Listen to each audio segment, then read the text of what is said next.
mygtuką, ne, čia spaudžia. Tai sveiki visi, naujam amplua, labai smagu čia stovėti iš tikrųjų ir su jumis kalbėti. Tai išgirdom iš tikrųjų iš Egidijaus naujus tikslus ir tam, kad tie nauji tikslai būtų įgyvendinti, turim kažką mes padaryti, ar ne, ir pasistengti šiek tiek. Tai vienas iš būdų ir yra bendradarbiavimo komandos. Ir šiandien, kadangi užimu pasaulinę šitą rolę ir buvo patikėta man, tai labai norėčiau apie tai šiek tiek pasidalinti ir papasakoti, kodėl aš tikiu bendradarbiavimo komandų sėkme ir įtikinti jūs, kad iš tikrųjų darbas komandose yra naudingas visiems nariams ir kuria sėkmę mums visiems kartu. Taigi, kas yra bendradarbiavimo komandos? Tai narių grupės veikiančios artimai susijusiose arba viena kitą papildančiose srityse. Jos padeda vieni kitiems geriau pažinti, vienų kitų paslaugas, verslus, ar ne, ir kurti vertę savo tinklui.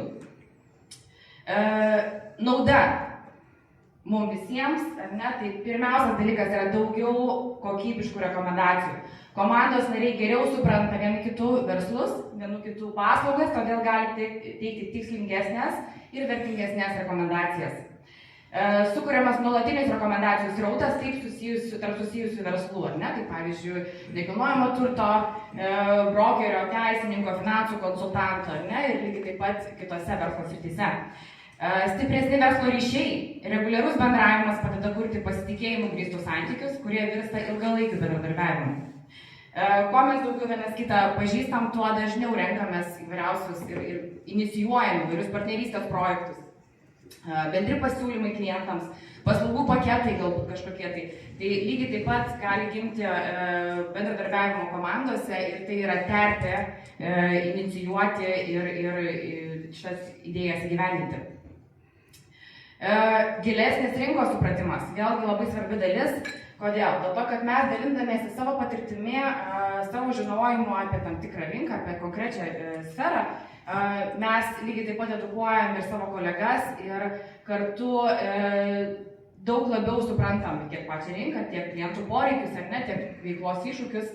Ir tai padeda kiekvienam verslui greičiau prisitaikyti. Matomumas ir reputacija. Ne? Tai aktyvūs komandų nariai tampa labiau matomi vienai tinkle už jos ribų. Komandiniai projektai ir iniciatyvos stiprina tiek asmeninį, tiek klubo įvaizdį. Natūralu, kad bendri projektai, kuriuos tikrai jau esam čia ne vieną klubą įgyvendinę ir prieš tai, prie toj kadencijai, automatiškai mus parodo didesniai, platesniai auditorijai, nes mes kiekvienas dalinamės tų projektų nauda ir faktais, kad jie vyko. Didesnė verslo vertė klubui, bendradarbiavimo komandos kuria papildomą energiją, didina narių įsitraukimą, tiesiogiai ir prisideda prie klubo verslo rezultatų augimo.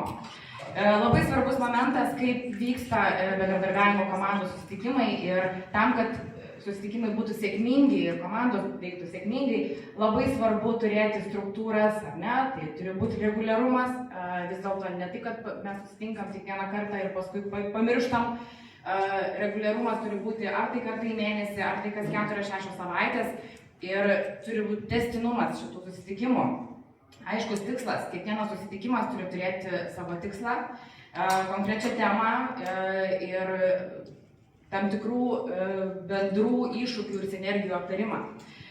Struktūrizuotas turinys, įžanga, narių pristatymai, diskusijos ir veiksmo planas ir žinoma atsakomybė.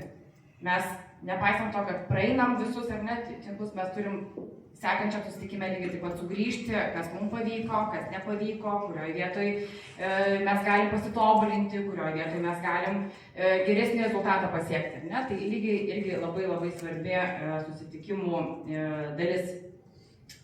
Ir pagrindinis akcentas, kurį noriu pasakyti, tai yra tai, kad klubai, kuriuose aktyviai veikia bendradarbiavimo komandos, dažnai generuoja nuo 20 iki 40% daugiau rekomendacijų. Ir šitą skaičių, mielieji, įsirašykit savo galvas ir kada pagalvosit, ar verta dalyvauti bendradarbiavimo komandai, ar nori daugiau rekomendacijų. Tai ne konkuruoti, o kurti sinergiją. Aktyvus ir traukiantys susitikimai, orientuoti į vertę, su atviru informacijos dalinimuose, matomos naudos visiems. realūs rezultatai ir stiprus verslo augimo įrankis. Ačiū labai, tai tiek apie tai.